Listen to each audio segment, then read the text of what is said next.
For many years, accrediting agencies had required U.S. medical schools to be part of a public or nonprofit university. But recently, some medical professionals have become more open to the idea of bringing back for-profit medical education, and several for-profit schools have been provisionally or fully accredited. I'm Stephen Morrissey, managing editor of the New England Journal of Medicine, and I'm talking with Robert Shireman, the director of higher education excellence and a senior fellow at the Century Foundation. Mr. Shireman has written a perspective article about for-profit medical education. Mr. Shireman, you write in your perspective article that U.S. state licensing agencies and healthcare leaders originally ended for-profit medical education early in the 20th century. So could you describe what the field looked like before that and what concerns actually led to that decision? A decision was really around the same time as the modernization of healthcare generally. And in the 1800s, healthcare or the medical profession were mostly individual proprietors, and pretty much any doctor could also call themselves a medical school or a medical school provider and license new physicians. So we had a wide variety of standards across the country, or really a lack of standards about what it really takes to be a doctor.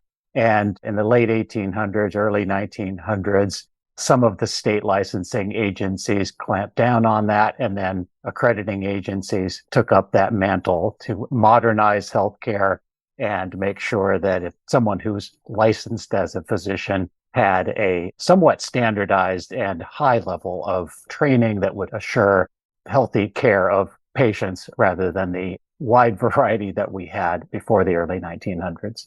So that then led to the elimination of for-profit medical education. What led to the change in attitude toward for-profit medical education in recent years that's brought us to where we sit today?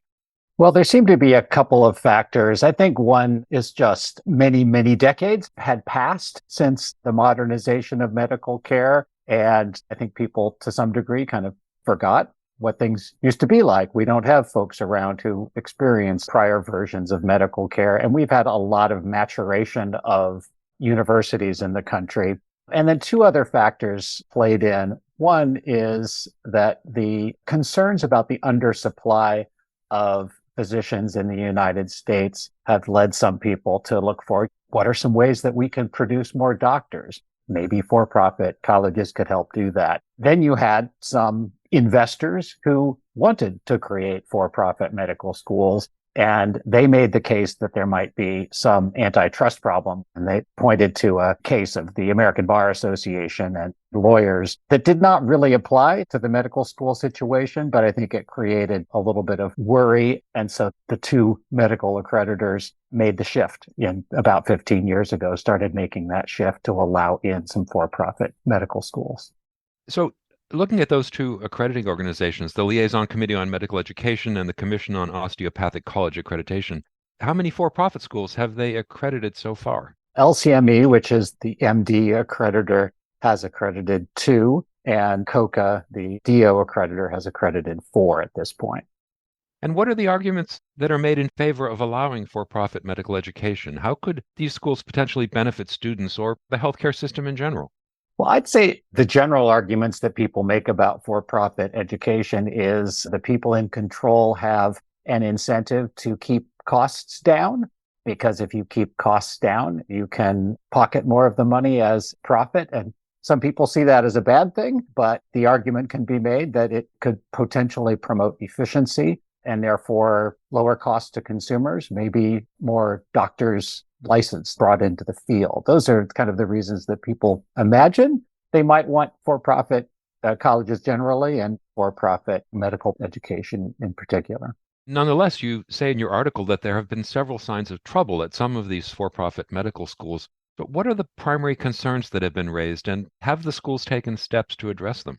Well, what I think folks don't realize when they're sort of introduced to the idea of for-profit higher education and for-profit medical schools in general is that they just kind of imagine a typical university and there being some difference in the financial structure of the entity. And they think of that as maybe not really relevant to the school itself. But what has happened over the years is once for-profit operators take over universities, that search for efficiencies ends up undermining quality. And part of that is from a lack of accountability. Owners of a for-profit entity can just sell the school to somebody else, which we've seen in one of the for-profit medical school situations and apparently two others. So it may be, and this is where there's not a lot of transparency for-profit entities. Several of these schools are essentially corporations which have other corporations as the members of that corporation. And accountability in higher education, and especially in medicine, is critically important to quality. And it is not clear at many of these medical schools who is actually driving, who is in control, and can they be trusted. And so who they answer to ends up not being clear. One of the new medical schools, it is still provisionally accredited, and it is already on probation from LCME, the accreditor, apparently because of some quality concerns. So I think what we've had here is perhaps a rush too quickly to approve the idea of for-profit medical schools, and a need to kind of take a second look and make sure that if we're going to have for-profit higher education, that the accrediting agencies ensure that there is clarity about who is in control, and make sure that the accreditors have the ability to really oversee what's going on, because a for-profit company is a very different beast from a nonprofit corporation. So if we had optimal clarity, optimal accountability, optimal transparency, what kind of data do you think are needed to support a better understanding of the potential benefits and the harms associated with these for-profit medical schools? Well, certainly there's a lot of discussion, I know, in some of the medical journals about how effectively can we use data to monitor what's going on in medical school, in healthcare, in hospitals. And I think most doctors and researchers understand how difficult it really is to use numbers to really get at the bottom of what is going on at a hospital or a medical school.